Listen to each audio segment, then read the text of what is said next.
सबको जय मसीह की। खुदावंद यीशु मसीह में मैं विश्वास करती हूँ कि आप सब खुश हैं, आनंदित हैं और परमेश्वर में आगे बढ़ रहे हैं। खुदावंद का आत्मा हम सबों की मदद ज़रूर से करेगा जब हम परमेश्वर में बढ़ने की कोशिश में लगे रहेंगे। हालेलुया। तो एक बार फिर से मैं आपकी बहन, आपकी बेटी, आपके सामने परमेश्वर का वचन लेकर एक बार फिर से खुदावंद की दया से, खुदावंद की मेहरबानी से, खुदा के फजल से आपके सामने एक बार फिर से आई हूँ। हम सब मिलकर खुदावंद के वचन को एक बार फिर से सीखेंगे।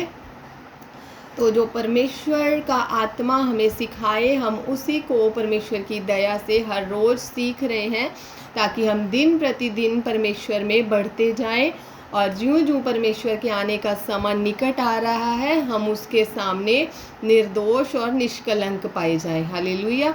तो आज एक परमेश्वर के जिस वचन में से हम बात करेंगे, आज मैं आपको उस परमेश्वर की, जिस परमेश्वर की हम सब विश्वासी मसीह भाई बहन और ये सारा संसार जो है जाने अनजाने में उसे जैसे भी करके उसे मनाने में लगा हुआ है, आज मैं उस परमेश्वर के सामने आपके उस खुदा की जो अतुलनीय परमेश्वर है, जो महान परमेश्वर है, सर्वज्ञानी परमेश्वर है, सर्वव्यापी परमेश्वर है, जिसकी कोई मूरत नहीं है, आज मैं आपको उसकी एक झलक दिखाऊंगी कि वो कैसा परमेश्वर है, दिखने में वो परमेश्वर कैसा है। आइए आज हम उस परमेश्वर की मूरत को भी देखेंगे कि कैसा है वो परमेश्वर। आप इमेजिन करना कि जैसे जैसे उन शब्दों को बोला जाएगा जो परमेश्वर ने परमेश्वर की महिमा के लिए है, तो आप उस परमेश्वर की अपने माइंड में उससे इमेजिन करना कि वो कैसा परमेश्वर है। आज मैं उस परमेश्वर के आपको दर्शन कराऊंगी वचन के द्वारा। तो आप ज़रूर से इस मैसेज को पूरा पढ़ें और पूरा सुने और इस परमेश्वर के जो अगम्य परमेश्वर है, अतुलनीय परमेश्वर है, उस परमेश्वर के आज आपको ज़रूर से इमेजिन में, आत्मा में आज आप उसके दर्शन करेंगे। हालेलुया। तो आइए आज हम छोटी सी एक प्रार्थना करते हैं जिससे परमेश्वर का आत्मा हमारी अगुवाई करे। धन्यवाद करते हैं जीवित अनुग्रहकारी खुदावन, ज़मीन और आसमान के मालिक पिता परमेश्वर, यहोवा परमेश्वर, हम यीशु मसीह नासरी के नाम में खुदावन एक बार फिर से आपकी पाक हजूरी में इकट्ठा हुए हैं पिता परमेश्वर। आज का वचन मेरे खुदावन, आपका एक एक वचन प्रभावशाली है मेरे पिता परमेश्वर। एक एक वचन हमारे जीवन में खुदावन बहुत आयत से कार्य करता है। जब हम उस वचन की गहराई को समझने की कोशिश में लगे रहते हैं, जब उस वचन को हम ग्रहण कर लेते हैं पिता, तो हमारे जीवन में वो वचन ज़रूर से काम करता है। इसी तरह से मेरे पिता परमेश्वर, आज का वचन मेरे खुदा बाप जो आपकी आत्मा के द्वारा पिता परमेश्वर तेरे लोगों में बांटा जाए पिता, उस वचन को तेरे लोग बहुत गहराई के साथ समझे और ताकि खुदावन तेरे लोगों में और तेरे जो पृथ्वी पर रहने वाले जितने भी तेरी प्रजा है खुदावन, उनके मनों में तेरा डर और भय सदा बना रहे। क्योंकि अगर तेरा डर और भय हमारे अंदर नहीं होगा पिता, तो हम पाप करने में लगे रहेंगे, और यदि हमारे मनों में तेरा डर और भय बना रहेगा तो हम पाप करने से बचे रहेंगे। क्योंकि यहोवा का भय मानना पाप से दूर रहना है। प्यारे पिता परमेश्वर, आज का वचन हमारे जीवन में बहुत तायत के साथ पिता परमेश्वर एक तेरी मूरत को, तेरी छवि को हमारे हृदय पर छाप कर रख दे, और ताकि हम तेरे डर और भय में बने रहे पिता, यीशु के नाम में मांगते हैं। आमीन, आमीन, आमीन। आइए आज हम उस परमेश्वर के दर्शन करेंगे जिस परमेश्वर की हम मसीह जो विश्वासी हैं, और हम सब उस परमेश्वर को उसको मनाते हैं, उसे खुश करते हैं, उसके वचनों पर चलने की कोशिश में लगे हुए हैं। आज हम उस परमेश्वर को देखेंगे कि वो परमेश्वर दिखने में कैसा दिखता है। हालेलुया। तो आइए मेरे साथ खोलिए यशाया उसका 40 अध्याय, वचन मैं आपके सामने पढ़ूंगी 12 से। यशाया 40 अध्याय वचन 12 से पढ़ूंगी कि कैसा है वो हमारा परमेश्वर जिसकी हम पूजा करते हैं।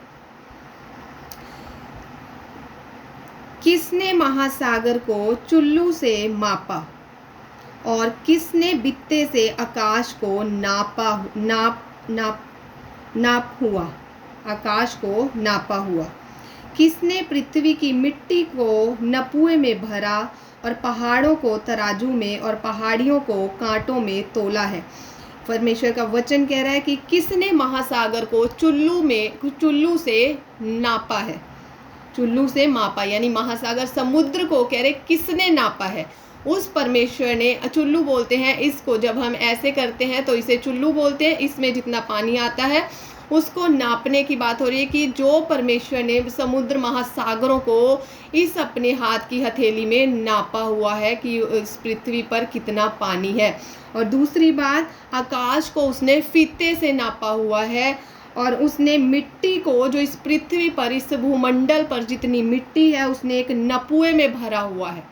नपुआ यानी कि जो हम करियाने की शॉप्स पर जाते हैं, जिससे करियाने वाले दाल चावल को भरते हैं, उस चीज़ को नपुआ बोलते हैं। उसमें परमेश्वर ने मिट्टी को नापा हुआ है और पहाड़ों को तराजू में नापा हुआ है, पहाड़ियों को कांटे में तोला हुआ है। आगे परमेश्वर का वचन कह रहा है कि देखो, जातियों तो डोल में की एक बूंद या पहाड़ों की धूल के तुल्य ठहरी।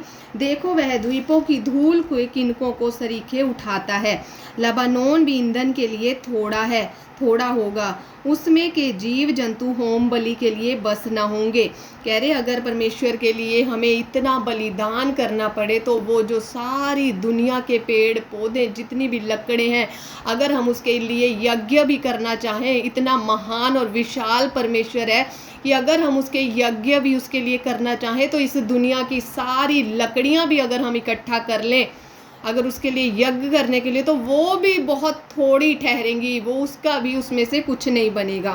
सारी जातियां उसके सामने कुछ नहीं है, वे उसकी दृष्टि में लेश और शून्य से भी घट ठहरी हैं। सारी पृथ्वी की जातियां उस महान परमेश्वर के सामने, जो आकाश में विराजमान है, स्वर्गों में विराजमान है, उसके सामने शून्य से भी थोड़ी हैं, जीरो से भी कम है। सोच लीजिए, इस पूरी पृथ्वी, जब हम देखते हैं कि कितनी पृथ्वी पर दुनिया है, वो परमेश्वर के दृष्टि में कुछ भी नहीं है। इतना विशाल परमेश्वर है वो। तुम परमेश्वर को, आगे परमेश्वर का वचन कह रहा है कि तुम परमेश्वर को किसके समान बताओगे। अब जो इतना महान और विशाल परमेश्वर है, तुम उसे किसके समान बताओगे, पूछ रहा है परमेश्वर हमसे। उसकी उपमा किससे दोगे, उसकी जो तुम तुलना है वो किसके साथ करोगे। मूरत के साथ, लिखा है मूरत कारीगर ढालता है, सोनार उसको सोने से मढ़ता और उसके लिए चांदी की सांकलें ढालकर बनाता है। जो कंगाल इतना अर्पण नहीं कर सकता, वह ऐसा वृक्ष चुन लेता है जो ना घुने।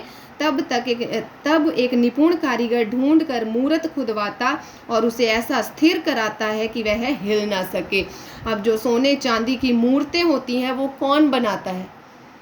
वो एक इंसान ही तो बनाता है उन्हें इंसान बनाकर अपने उसमें कारीगर जब बनाता है, उसे बहुत अच्छे से आकार दे देता है और उसे हम जहाँ चाहते हैं वहाँ पर स्थापित कर लेते हैं। ऐसे ही जो जिसकी हैसियत इतनी नहीं होती कि वो सोने चांदी की मूर्तें बनवा कर रखे, तो वो क्या करता है, वो किसी अच्छे से अच्छे पत्थर को लेता है, उस पत्थर को कारीगर से ढलवाता है और उसे एक स्थान पर स्थापित कर देता है। और जो बिल्कुल कमज़ोर होता है, वो क्या करता है, बहुत गरीब होता है, तो वो क्या करता है, एक लकड़ी को लेता है, अच्छे से अच्छी उसकी प्रतिमा बनाकर वो स्थापित कर लेता है। तो क्या तुम नहीं जानते, क्या तुमने नहीं सुना, क्या तुमको आरंभ ही से नहीं बताया गया, क्या तुमने पृथ्वी की नींव पड़ने के समय ही से विचार नहीं किया।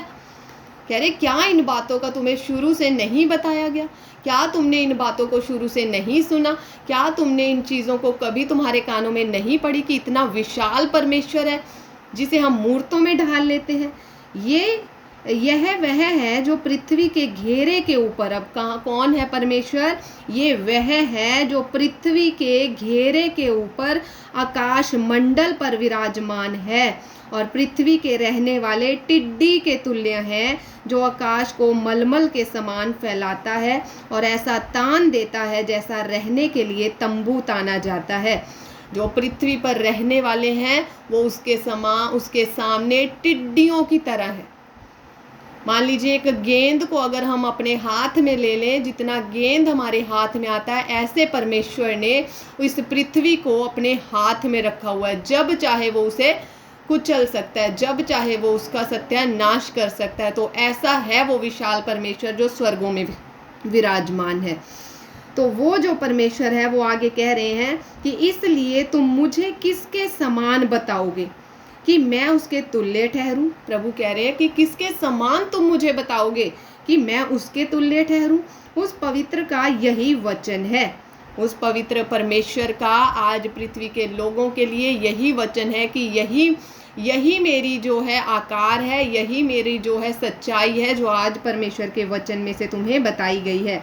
अपनी आंखें उठाकर ऊपर देखो, अपनी आंखें ऊपर उठाकर देखो किसने इनको सिरजा है। अगर हम अपनी आंखें ऊपर उठाकर देखें और आकाश की ओर देखें, सूरज चांद सितारे जिस दिन से बनाए गए हैं, आकाश के तारागण जिस दिन से इनकी सिर्जना हुई है, उस दिन से ये अपने नियत समय पर, सूरज अपने समय पर उगता है और शाम को अपने समय पर ढल जाता है, और तारे अपने समय पर आते हैं और अपने समय पर चले जाते हैं। चंद्रमा अपने समय पर आता है, अपने समय पर चला जाता है।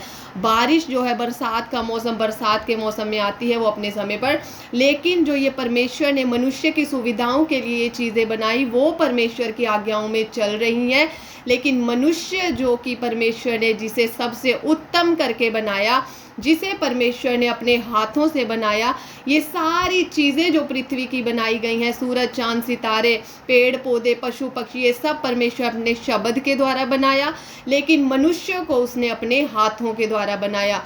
जिस चीज़ को परमेश्वर ने इतना उत्तम बनाया, जिस चीज़ को परमेश्वर ने इतने प्यार से बनाया, जिस चीज़ में परमेश्वर ने अपनी आत्मा को रखा, जिस चीज़ में परमेश्वर ने अपने सांसों को फूंक दिया मनुष्य के अंदर, और उस मनुष्य ने परमेश्वर की आज्ञाओं का उल्लंघन किया।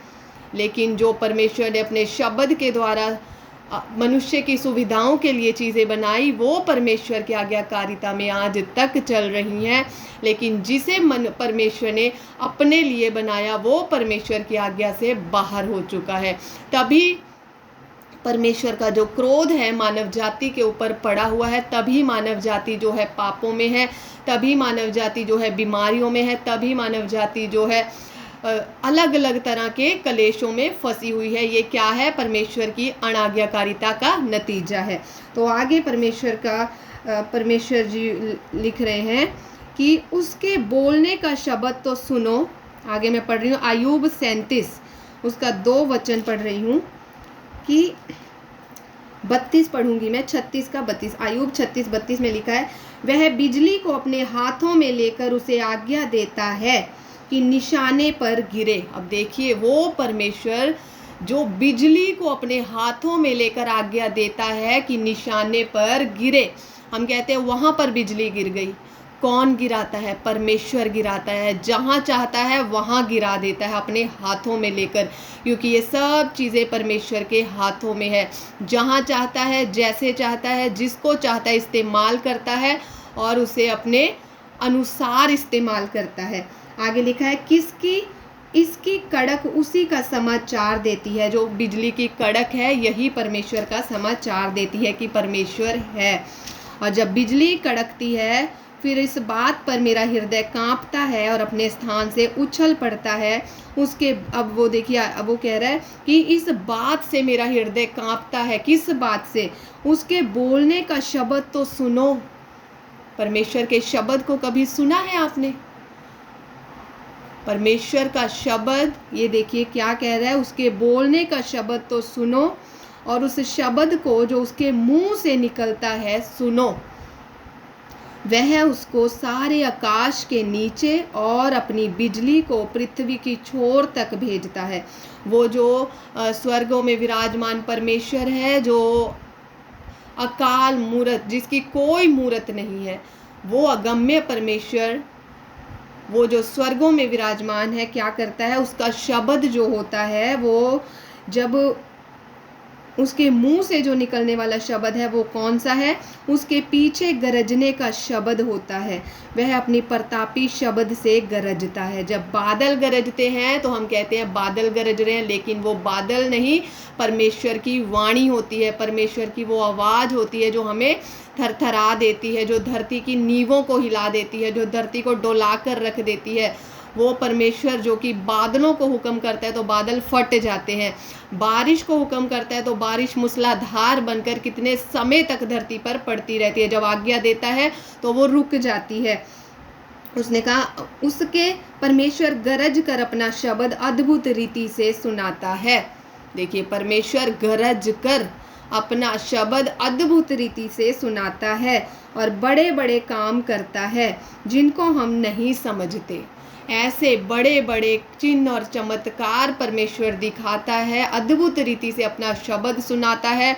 बिजली को जो है अपने हाथों में लेकर जहाँ चाहे वहाँ फेंक देता है। हम कहते हैं बिजली गिर गई, अपने आप कुछ भी नहीं होता है जब तक कोई ना करे।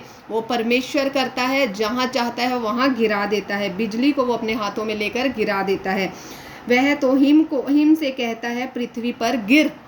बर्फ, जब बर्फ पड़ती है, हम कहते हैं उस शिमला में बर्फ पड़ रही है, वहाँ पर बर्फ पड़ रही है, हमारे वहाँ पर बर्फ पड़ गई, तो वो कैसे पड़ गई?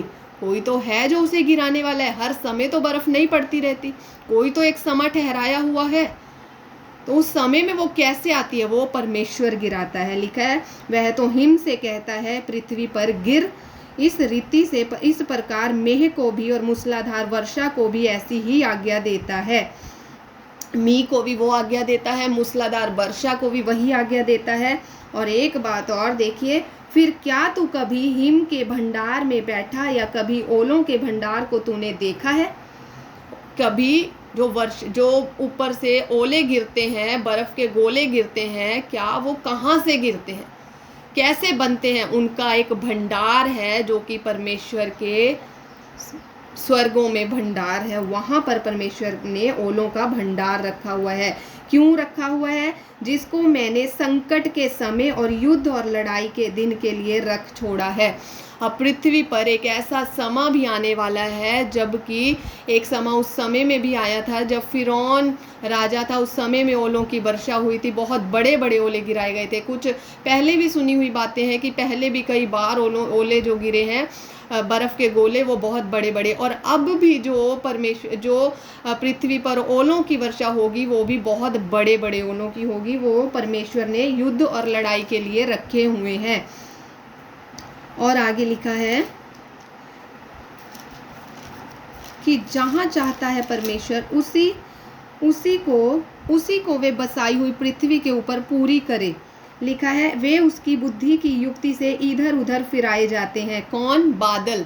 बादल हम कहते हैं वो देखो बादल जा रहे हैं, वो देखो वहाँ पर जा रहे हैं। कहाँ जा रहे होते हैं? परमेश्वर की इच्छा के अनुसार जहाँ पर वो चाहता है उन्हें भेजता है। उनके हुक्म के अनुसार बादल इधर उधर घुमाए जाते हैं, इसलिए कि जो आज्ञा वह उनको दे उसी को वे बसाई हुई पृथ्वी के ऊपर पूरी करें।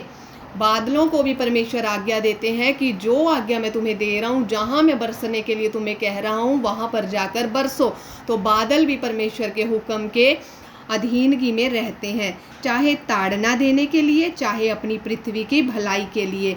फिर चाहे बादलों को परमेश्वर कह रहे हैं मैंने ताड़ना देने के लिए रखा है। ताड़ना यानी कि परमेश्वर पृथ्वी के लोगों को ताड़ते हैं। कैसे? जब बादल फटते हैं और पृथ्वी पर कई जगहों का सत्यानाश हो जाता है, तो ये अपने आप से नहीं होता है, ये जो है परमेश्वर की आज्ञा से होता है।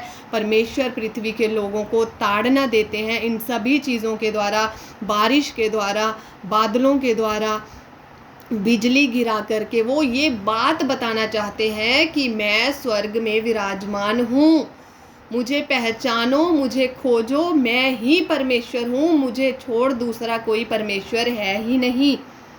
या मनुष्यों पर करुणा करने के लिए वह उसे भेजे। और चाहे मनुष्य पर करुणा करने के लिए भी चाहे बादलों को वो भेजे करुणा करने के लिए, यानी कि जब बारिश नहीं होती, बहुत गर्मी हो जाती है, तब हम क्या कहते हैं, हे परमेश्वर बारिश कर दे, क्योंकि गर्मी से हाहाकार मची हुई है। तब परमेश्वर मनुष्य की प्रार्थना को सुनता है और वो बादलों को हुक्म करता है कि जाओ वहाँ पर बारिश करो, क्योंकि वो तो परमेश्वर के हुक्म की अधीनगी में है। हम ही हैं जो परमेश्वर के हुक्म से बाहर चल रहे हैं, परमेश्वर की आज्ञाओं को हम तुच्छ ठहरा रहे हैं, परमेश्वर की आज्ञाओं को हम मानना नहीं चाहते हैं, परमेश्वर के हुक्म की अधीनगी में हम नहीं रहना चाहते हैं, और ना रहकर ही हमारे ऊपर जो है परमेश्वर का क्रोध पड़ा हुआ है।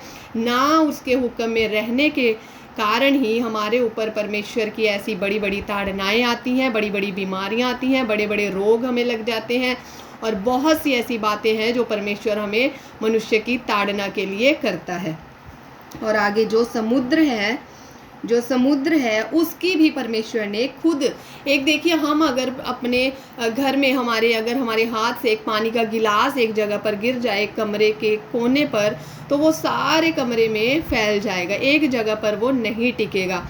इसी तरह से परमेश्वर ने जो समुद्र है जिसमें कितने टन पता नहीं कितना पानी है, उसमें उसकी कोई सीमा नहीं है, जिसे परमेश्वर ने तो नापा हुआ है, लेकिन मनुष्य की जो कल्पना से वो बाहर है।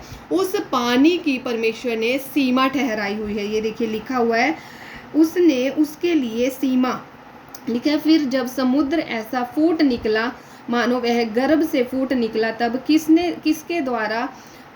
किसने द्वार बंद करके उसको रोक दिया, जबकि मैंने उसको बादल पहनाया, घोर अंधकार में लपेट दिया और उसके लिए सीमा बांधी, और यह कहकर बेड़े और किवाड़े लगा दिए, यहीं तक आगे ना बढ़, और तेरी उमड़ने वाली लहरें यहीं थम जाएं। ये देखिए परमेश्वर ने जो है समुद्र को भी हुक्म किया हुआ है कि तेरी लहरें जो हैं आगे ना बढ़ें, यहाँ पर ही थमा रहे।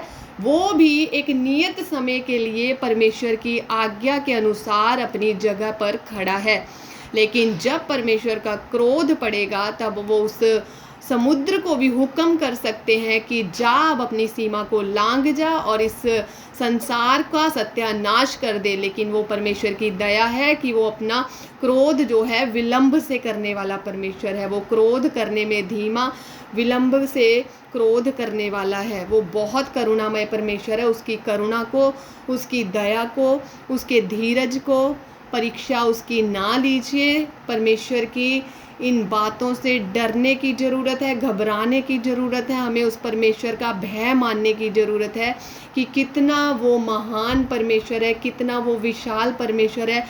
उसके डर में अगर हम बने रहेंगे तो ही हम परमेश्वर के बेटे और बेटियां कहलाएंगे। अगर हम उसके डर और भय में ना चले, अगर हम उसकी आज्ञाओं में ना चले, अगर हम उसकी बातों पर ना चले, अगर हम अपने मन के अनुसार ही चलते रहे, तो फिर परमेश्वर से हमें कोई नहीं बचा सकता। क्योंकि अगर वो प्रेम करने वाला परमेश्वर है, अगर वो दया करने वाला परमेश्वर है, अगर वो हमसे हमारी ज़रूरतों को पूरा करने वाला परमेश्वर है, अगर वो दुष्ट और धर्मी दोनों पर अनुग्रह करने वाला परमेश्वर है, तो वो एक भस्म कर देने वाली आग भी है। और वो आग जो है इस समय में इज़राइल के ऊपर भड़की हुई है, इज़राइल के ऊपर उसका क्रोध पड़ा हुआ है। यरूशलेम में उसकी जो आग है वो बरस रही है, और जगहों पर उसकी आग बरस रही है, क्योंकि इस पवित्र शास्त्र बाइबल में उन सारी जगहों का जिक्र है जहाँ पर परमेश्वर का क्रोध पड़ रहा है। और आगे भी जिन जिन जगहों पर उसका क्रोध पड़ने वाला है वो सारा कुछ इस पवित्र शास्त्र बाइबल में लिख कर दे दिया गया है। अगर आप चाहें कि आप इसे पढ़ना चाहते हैं तो आप भी इसे मंगवा सकते हैं। पवित्र शास्त्र बाइबल आप पढ़ें और परमेश्वर के विषय में जाने कि कैसा है वो परमेश्वर, कौन है वो परमेश्वर, उसकी सच्चाई को जानें, उसे अपनाएं और उसके आने वाले क्रोध से बचें। तो आज के इस वचन पर परमेश्वर आप सबों को, हम सबों को बहुत तायत से आशीष दे, और इस वचन को, इस मैसेज को आप आगे भी फॉरवर्ड करें, आगे भी शेयर करें, ताकि परमेश्वर का जो सच्चाई है लोगों में पहुंच सके। जय मसीह की। God bless you. खुदावंद आप सबको ब्लेस करे। जय मसीह की।